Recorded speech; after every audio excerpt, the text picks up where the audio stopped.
आप उठा करके देखिए, हाफ एनकाउंटर या एनकाउंटर हो किसके रहे हैं ज़्यादातर? मुसलमानों के इस प्रदेश के अंदर हो रहे हैं कि मुसलमान क्या इस देश का नागरिक नहीं है? असम में भारतीय जनता पार्टी ने एक विज्ञापन एआई से बना करके ट्वीट किया, जिसको लेकर के काफ़ी विवाद हो रहा है। इस विज्ञापन में मुस्लिमों को हर चीज़ पर कब्ज़ा करते हुए दिखाया गया है कि अगर भाजपा नहीं होगी तो मुस्लिम इस तरह से कब्ज़ा कर लेंगे। इस पर बात करने के लिए हमारे साथ समाजवादी पार्टी के संभल से सांसद ज़ियाउर रहमान बर्क साहब हैं और भी तमाम सवाल हम उनसे करेंगे। पहला सवाल ज़िया भाई आपसे ये है कि जो आसाम में बीजेपी ने ये एक एआई जनरेटेड वीडियो जो है, विज्ञापन जो है जारी किया है, इसको लेकर के क्या कहना चाहेंगे? मुझे अफसोस है कि अब राजनीति का स्तर इतना ज़्यादा गिर गया है, ख़ासतौर से भारतीय जनता पार्टी के द्वारा इस प्रकार का वीडियो जारी करना, ये दर्शाता है कि वो कितने ज़्यादा असम के अंदर कमज़ोर है। और मैं इसकी मज़म्मत करता हूँ कि वोटों की खातिर अपने चुनाव को साधने के लिए इस प्रकार की वीडियो बना करके बीच में खाई पैदा की जा रही है। मैं पूछता हूँ कि सरकार का, कोई भी प्रदेश की या देश की सरकार हो, उसका मकसद ये नहीं कि लोगों को बांटना। जनहित का मतलब किसी एक विशेष धर्म के बारे में नहीं, सभी लोगों के लिए बात होती है। अब बीजेपी की वहाँ सरकार है, तो बीजेपी पार्टी अगर कोई वीडियो बना कर लॉन्च कर रही है तो यकीनन सरकार उसके अंदर शामिल है। तो मैं यही कहूँगा कि इस प्रकार के वीडियो जो लॉन्च किए गए हैं, मुसलमानों को साथ में जो इस प्रकार की उनको दिखाया जा रहा है, ये चाहते हैं कि मुसलमानों से इनको एलर्जी है और ख़ास तौर से असम के अंदर इनको जीतने के किसी प्रकार की कोई गुंजाइश नहीं है। सरकार इनकी वहाँ से जारी है, इसलिए इस मानसिकता पे उतर कर के लोगों के अंदर एक डर पैदा कर के ये चाहते हैं कि देखो कि अगर हमारी बीजेपी की सरकार नहीं आई तो मुसलमान इस प्रकार से काबिज़ कर लेंगे। मैं पूछना चाहता हूँ कि देश की आज़ादी के बाद कितनी बार असम के अंदर सरकार बीजेपी की नहीं रही, तब क्यों कब्ज़ा नहीं किया गया? इसका जवाब दें वो, लेकिन यह जवाब नहीं दे सकते। सिर्फ़ और सिर्फ ये बहुत एक आसान तरीका है कि किस तरह से हम हिंदू मुस्लिम को आपस में बांट करके अपनी सरकार बना सकते हैं। लेकिन इस बार आप देखें, जिस तरह से बिहार में भी इनको लग रहा था कि चुनाव हार रहे हैं तो एसआईआर का मुद्दा लाया गया। असम में इनको पूरी उम्मीद है कि इस बार सरकार इनकी जा रही है, इंडिया गठबंधन की सरकार बन रही है, तो इस प्रकार की वीडियो लॉन्च कर रहे हैं। लेकिन ये चीज़ भूल रहे हैं कि मुसलमान को साथ कितनी भी नफ़रत आप कर लो, कितने भी उनके साथ में आप ज़्यादती कर लो, जो असम के अंदर मुसलमानों के साथ जुल्म ज़्यादती की गई है पूरे देश में अंदर छिपी हुई नहीं है। लेकिन मुझे ये उम्मीद है और यकीन है कि इस बार असम से मुसलमानों के साथ दूसरे समाज के लोग भी बीजेपी की सरकार को उखाड़ फेंकने का काम करेंगे। असम हो, बिहार हो या फिर उत्तर प्रदेश की बात करें तो बीजेपी के नेता हैं संगी सोम या जगत गुरु राम भद्राचार्य, वो कहते हैं कि पश्चिमी उत्तर प्रदेश जो है मिनी पाकिस्तान सा लगता है, पाकिस्तान बन गया है। तो क्या लगता है आपको इस तरह के बयानों के पीछे? जो लोग अपनी सीट नहीं जीत पाए, अब वो लोग इस प्रकार की बात करेंगे तो क्या ही जवाब दिया जा सकता है। और जिनका आप जिक्र कर रहे हैं, जिन राम भद्राचार्य जी का, उनसे अभी ना तो मैं और ना ही जनता कोई पूरी तरह से भी वाकिफ़ है। और रही बात, पहले तो हमें ये देखना चाहिए कि वो उनकी ये भाषा खुद की है या किसी विशेष पार्टी की तरफ के अल्फाजों को वो अपनी भाषा में इस्तेमाल कर रहे हैं। रही बात उनकी इस प्रकार की चीज़ को कह पाना, क्या उन्होंने कोई सर्वे कराया है जो इस चीज़ का उन्होंने एकदम से भविष्यवाणी कर दी कि पश्चिम यूपी इस मिनी पाकिस्तान बनना है? ये सिर्फ़ और सिर्फ किसी के इशारे पे इस प्रकार की भाषा का इस्तेमाल कर रहे हैं। पहले तो अभी आपने देखा होगा, मुझे तो जो इन्होंने अभी वहाँ पर कोई कार्यक्रम, धार्मिक कार्यक्रम किया था मेरठ के अंदर, वो तो शायद उनकी समाज के लोग थे, उन्हीं के उन्होंने टेंट के पैसे नहीं दिए, तो दूसरे के ऊपर टिप्पणी करने का इनको कोई अधिकार नहीं है। जब ये खुद अपने समाज के साथ ऐसा व्यवहार, नाइंसाफ़ी, हक तलफ़ी कर सकते हैं, उनके टेंट के पैसे के उनकी वो कर सकते हैं। आपने देखा होगा कोई अग्रवाल जी हैं जिनके पैसे का वो क्या है, तो ऐसे लोगों का कोई अधिकार नहीं है कि दूसरे के ऊपर उंगली उठाएं। पहले वो अपने आप को सही करें, बाद में दूसरे के ऊपर कोई उंगली उठाने की सोचें। वक्फ कानून को लेकर के सुप्रीम कोर्ट ने जो ये फैसला दिया है, इसको आप किस तरह से देख रहे हैं? पार्लियामेंट में भी आपने इसका विरोध किया। अब जो मांग थी कि एक्ट पे रोक लग जाए, रोक तो नहीं लगाई सुप्रीम कोर्ट ने, लेकिन कुछ चीज़ों में राहत ज़रूर दी है। तो क्या इसे एक बड़ी जीत मान रहे हैं आप लोग? राहत मिली है, सुकून मिला है, एक इंसाफ की किरण मिली है। और हम शुक्रिया अदा करते हैं कि माननीय सर्वोच्च न्यायालय ने एक फ़ैसला जो दिया है उस चीज़ से लोगों के अंदर इंसाफ की उम्मीद और ज़्यादा जगी है।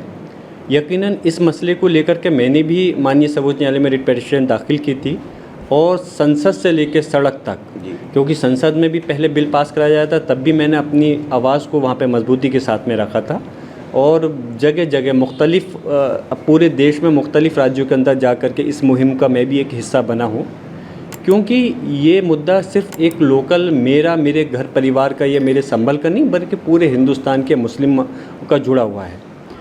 इस वफ़ का मसला ये है कि जो प्रॉपर्टी अल्लाह के नाम पे दान की गई हैं हमारी समाज के लोगों ने, उनको मैनेजमेंट करने का हमारा देश किसी धार्मिक देश नहीं है बल्कि लोकतांत्रिक देश है। लेकिन कोर्ट ने भी अब तो मान लिया कि गैर मुस्लिम भी रह सकते हैं उसकी कमेटी में 3 मतलब। देखिए, माननीय सर्वोच्च न्यायालय ने अभी जो आदेश दिया है वो अभी फाइनल ऑर्डर नहीं है, अंतिम आदेश नहीं है। तो जो आदेश दिया है, चाहे कलेक्टर के अधिकार को उन्होंने रोक दिया हो, जो कि एक देश के अंदर एक नया झगड़ा पैदा होना था, तो माननीय सर्वोच्च न्यायालय ने समझा उस पर रोक लगा दी। जो 5 साल की बाध्यता थी मुस्लिम होने की, उस चीज़ को भी रोक दिया है। और जिस तरह से सीईओ का उम्मीद, क्या मुस्लिम ही उम्मीद है कि वही सीईओ समाज से बनेंगे, चीफ एग्जीक्यूटिव ऑफिसर। और इसके अलावा अभी वक्फ बाई यूज़र और कुछ मसले अभी पेंडिंग में हैं। हमारी मांग माननीय सर्वोच्च न्यायालय में पहले भी थी और अब भी है और आगे भी यही रहेगी कि ये पूरा अधिनियम ही खारिज किया जाए। और बीजेपी इस चीज़ का कह करके अपने आप को अगर पीठ थपथपा रही है कि माननीय सर्वोच्च न्यायालय ने कह दिया कि अधिनियम खारिज नहीं किया जा सकता। माननीय सर्वोच्च न्यायालय ने कहा कि विशेष परिस्थिति में ही खारिज किया जा सकता है। अभी वक्त मिलेगा तो उम्मीद है कि हमारी पूरी मांग रहेगी, माननीय सर्वोच्च न्यायालय और इसको बारीकी से समझें और विशेष ही परिस्थिति में इस अधिनियम को खारिज हो, ये हमारी कोशिश रहेगी। क्योंकि इस चीज़ से बीजेपी के लिए एक झटका है ये कि माननीय सर्वोच्च न्यायालय ने उसी एक्ट के कई सारी प्रावधानों को खारिज किया है, रोका है। तो अभी हम इस मुहिम में पेशो पेश रहेंगे और कोशिश रहेगी कि इस अधिनियम को पूरी तरह से कानून को खारिज किया जाए, जिससे कि हमारे जो मुस्लिमों की जो ज़मीनें हैं जी, वो उनके पास, उनको उसका मैनेजमेंट करने का अधिकार उन्हीं के पास में रहे। जो सरकार की नज़र गलत है इनकी प्रॉपर्टियों पर, वो चीज़ में वो कामयाब नहीं हो पाए। और यकीनन जहाँ तक दूसरे समुदाय के सदस्यों का वक्फ काउंसिल या वक्फ बोर्ड के अंदर होने का मतलब है, कोई मतलब नहीं बनता। हम कहते हैं जब दूसरे समाज की धर्म की संस्थाओं के अंदर मुस्लिम व्यक्ति नहीं रह सकता, तो मुस्लिम समाज की संस्थाओं के अंदर दूसरे धर्म के व्यक्तियों को रखने से आपको क्या चीज़ हासिल होगा? ये सिर्फ़ और सिर्फ राजनीतिक रोटियां सेकने के लिए इस प्रकार के कदम को जल्दबाजी में ये कानून लाया गया था अमेंड, तो इसलिए हम इसका पुरजोर तरीके से मजम्मत करते हैं, विरोध कर रहे हैं। ये बताइए कि जैसे गोरखपुर में गो तस्करों द्वारा एक युवक की हत्या कर दी गई, इसके अलावा बरेली में जो है जो फिल्म अभिनेत्री हैं दिशा पाटनी, उनके घर पर फायरिंग हुई थी। तो जो भी अपराधी थे, जो गैंगस्टर के लोग थे, उनको आज जो है एसटीएफ और यूपी पुलिस ने गाज़ियाबाद में इनकाउंटर में ढेर कर दिया, दोनों की मौत हो गई है। इसके अलावा जो 4 लोग पकड़े गए गोरखपुर में भी, जो तस्कर थे, गो तस्कर, उसका भी हाफ इनकाउंटर एक का हुआ है। तो कानून व्यवस्था को लेकर के उत्तर प्रदेश की और इस तरह से जो पुलिस और सरकार का कहना है कि ज़ीरो टॉलरेंस है अपराधियों के ख़िलाफ़ और इनकाउंटर लगातार हो रहे हैं, तो क्या कहना चाहेंगे? देखिए, ज़ीरो टॉलरेंस की परिभाषा मैं नहीं समझ पाता कि ज़ीरो टॉलरेंस का मतलब क्या है। ज़ीरो टॉलरेंस का मतलब है कि आप अगर भ्रष्टाचार में ज़ीरो टॉलरेंस की बात कर रहे हैं, क्राइम में ज़ीरो टॉलरेंस की बात कर रहे हैं, तो उसका मतलब है आप पूरी तरह से ज़ीरो उसको आपने वो कर दे। फिर भ्रष्टाचार की क्यों सामने ये गतिविधियाँ आ जाती हैं, क्यों क्राइम की ये गतिविधियाँ आ जाती हैं? ज़ीरो टॉलरेंस आप ये कह सकते हैं हम करने का प्रयास कर रहे हैं, आप ये नहीं कह सकते कि हमने ज़ीरो टॉलरेंस ज़ीरो हमने कर दिया है।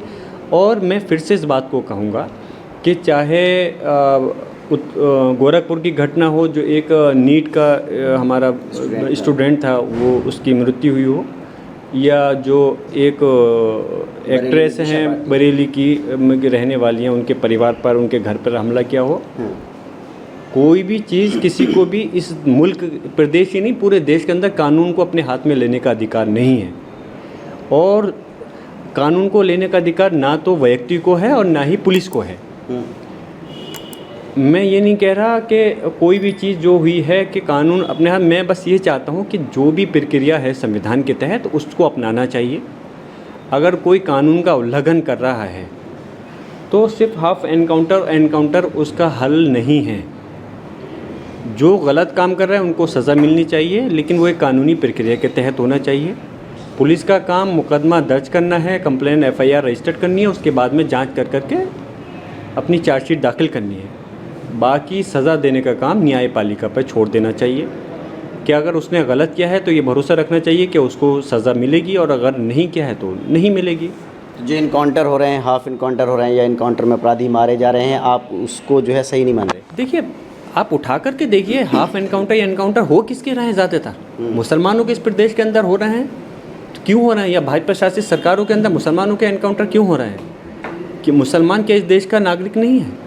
मुसलमान भी इस देश का नागरिक है। इस देश को आज़ाद कराने में कुर्बानियाँ दी हैं, और मुसलमान इस देश से प्यार करता है, मोहब्बत करता है। तो इस चीज़ की चीज़ें उनको ज़बरदस्ती टारगेट नहीं करना चाहिए। मैंने फिर कहा, मैं सिर्फ मुसलमानों के साथ की बात मैं इसलिए कर रहा हूँ कि ज़्यादातर एनकाउंटर और हाफ एनकाउंटर उनके साथ ही हो रहे हैं।